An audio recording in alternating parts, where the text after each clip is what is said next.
जी नमस्कार दोस्त, आज आपका फिर स्वागत है हमारे इस यूट्यूब चैनल में। दोस्तों आज बहुत बड़ी इम्पोर्टेंट न्यूज़ लेकर आए हैं, तो चलिए स्टार्ट करते हैं। आखिर ये किस संबंधित न्यूज़ है? इसमें आप देख सकते हैं coordination committee of BSNL EU AIBDPA and BSNL CCWF। तो ये लेटर जो है 10 सितंबर 2022 को लिखी गई है। इस लेटर में भी दो लोगों को लिखा गया है, जिसमें श्री PK पुरवार जी को लिखे गए हैं और दूसरा जो है के राजा रमन जी को लिखे गए हैं। इस लेटर में लिखा क्या गया है पहले मैं उसके बता दूं। तो organising human chain programme on 14/9/2022। तो दोस्तों ये जो 14/9/2022 आने वाला है, इसमें ह्यूमन चेन का जो है एक प्रोग्राम होने वाला है, जिसके तहत ये ऑल इंडिया जो है होगा। ये क्यों हो रहा है इसके बारे में मैं बात करूं तो national monetisation pipeline and demanding the government to remove the road block created in launching of BSNL 4G service.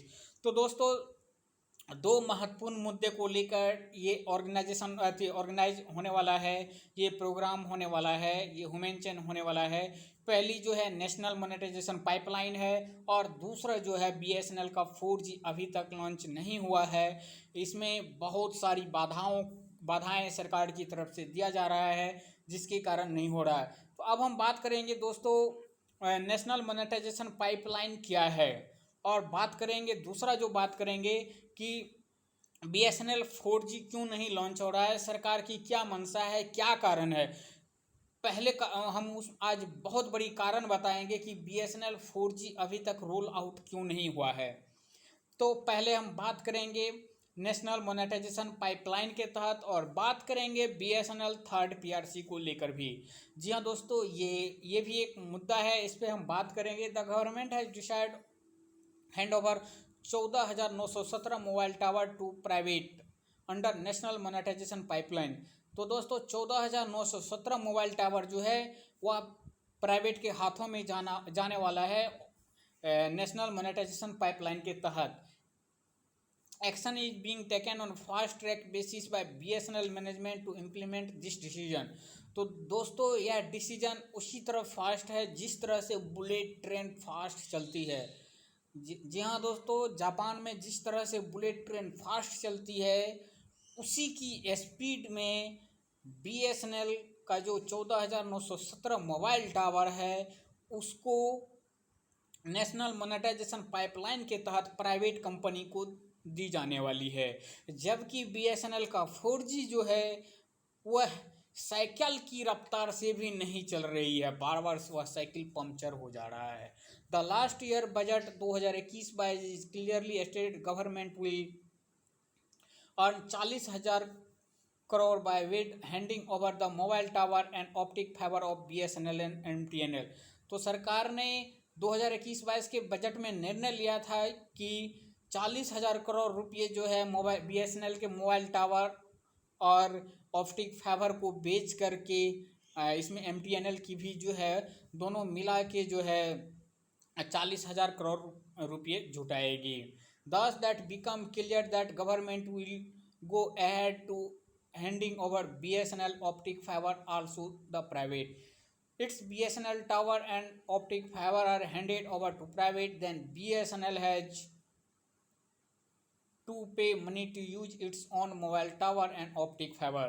तो दोस्तों यदि यह मोबाइल टावर प्राइवेट हो गया तो BSNL को फिर से यदि इसको लिया जाएगा रेंट पे, फिर इसको पैसा देना पड़ेगा, क्योंकि BSNL तो उसको बेच दिया। अब फिर BSNL उसका यूज करेगा तो उनको रेंट पर पैसा मिलेगा। आप देख सकते हैं किस तरफ की ओर हमारा देश जा रहा है। This will further weaken BSNL। In similar way government also handing over valuable asset of the nation to the private as per national monetisation pipeline. तो गवर्नमेंट जो है इसके साथ साथ जो वैल्यूएबल एसेट है, जो ज़मीन है, उनको भी प्राइवेट कंपनियों की सौंपा जाएगा। तो ये मान के चलते हैं दोस्तों, जो ज़मीन है, लैंड है बिना उपयोग का, अगर उसको प्राइवेट कंपनी को दे दिया जाता है तो उससे कोई ज़्यादा समस्या नहीं होगा। लेकिन अगर BSNL का मोबाइल टावर जो है और ऑप्टिकल फाइबर है वह अधिक किसी प्राइवेट कंपनी को बेच देती है, फिर उसका अगर यूज करती है तो BSNL को फिर रेंट देना पड़ेगा। तो ये किस ढंग की नीति है, ये नीति मुझे समझ में नहीं आ रहा है, शायद आपको भी समझ में नहीं आएगा। ये जो नीति बना रही है शायद उसको समझ में आ रहा है। It is only because the roadblock created by the government BSNL has not been able to launch BSNL 4G services. तो दोस्तों BSNL 4G जो है सिर्फ सरकार के रोड ब्लॉक के कारण जो है या नहीं लॉन्चिंग हो रहा है, जबकि अदर हैंड 14,000 मोबाइल टावर जो बिक्री होगा उसमें कोई भी समस्या नहीं है। Government upgradation of BSNL 49,300 BTS for providing 4G service.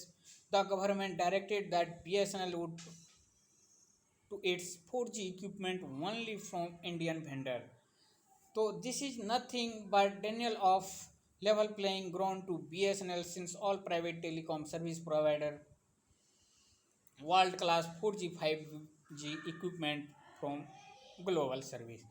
तो दूसरी अदर हैंड जो हम बात करेंगे तो दूसरी कंपनियां 4G 5G के लिए ग्लोबल टेंडर से ले रहा है, लेकिन BSNL के लिए अगर वह 4G देगी तो सिर्फ इंडिया का जो है वह वेंडर होना चाहिए, कंपनी होना चाहिए। The coordination committee of BSNL implies union All India BSNL and Dot Pensioners Association and BSNL Casual Contract Worker Federation has decided to organize human chain program throughout the country on 14/9/2022 on the following demand। तो दोस्तों इसी के एवज में BSNL जो है BSNL employees union जो है 14/9/2022 को एक ह्यूमन चेन करने वाला है पूरा कंट्री में। तो डिमांड जो है ये आप देख सकते हैं 4-5 डिमांड है। इसमें मैं बात करूं, पहला demand immediate cancel the national monetisation pipeline including it proposal of hand over BSNL mobile tower and optic fibre.